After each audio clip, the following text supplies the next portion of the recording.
ಈ ನೆಗೆಟಿವ್ ಆಲೋಚನೆಗಳಿಂದ ಹೊರಗಡೆ ಬರೋದಾದ್ರೂ ಹೇಗೆ? ಈ ಏಳು ಬೀಳಿನ ಜೀವನದಲ್ಲಿ ನಾವು ಬಿದ್ದಾಗ ನಮಗೆ ವಾಸ್ತವ ಸತ್ಯದ ಅರಿವಾಗತ್ತೆ. ಅದೆಂಥ ಪರಿಸ್ಥಿತಿಲಿದ್ರೂ ಕೂಡ ಸಹಾಯ ಮಾಡದೇನೆ ಹಿಂದೆ ಸರಿಯೋರು ಒಂದು ವರ್ಗದ ಜನರಾದ್ರೆ, ಬಿದ್ದಾಗ ಎತ್ತೋದಿರ್ಲಿ, ಆಳ್ಗೊಂದು ಕಲ್ಲು ಅಂತ ಬೀಸೋದಕ್ಕೆ ರೆಡಿ ಇರ್ತಾರೆ. ಈ ಎರಡು ರೀತಿ ಜನಗಳ ಬಗ್ಗೆ ತಾನೇ ನಿಮ್ಮ ತಲೆನಲ್ಲಿ ನೆಗೆಟಿವ್ ಆಲೋಚನೆಗಳು ಸೃಷ್ಟಿ ಆಗ್ತಾ ಇರೋದು.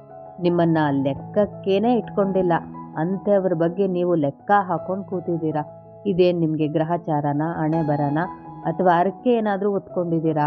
ಒಂದು ವೇಳೆ ನಿಮಗೆ ನೀವು ಸಹಾಯ ಮಾಡಬೇಕು ಅನ್ನೋ ಆಸೆ ಏನಾದರೂ ಇದ್ದರೆ, ಅದೆಂಥ ಸಂದರ್ಭ ಇರಲಿ, ವ್ಯಕ್ತಿಗಳು ಹೇಗಾದರೂ ವರ್ತಿಸ್ತಿರಲಿ, ಪಾಸಿಟಿವ್ ಆಗಿ ಆಲೋಚನೆಗಳನ್ನು ಮಾಡೋ ಅಭ್ಯಾಸನ ಬೆಳೆಸ್ಕೊಳ್ಳಿ. ಇದೊಂದು ಸಣ್ಣ ಪ್ರಯತ್ನ ನಿಮಗೆ ಎಷ್ಟು ಸಹಾಯಕಾರಿ. ಪ್ರಯತ್ನ ಮಾಡಿ ನೋಡಿ.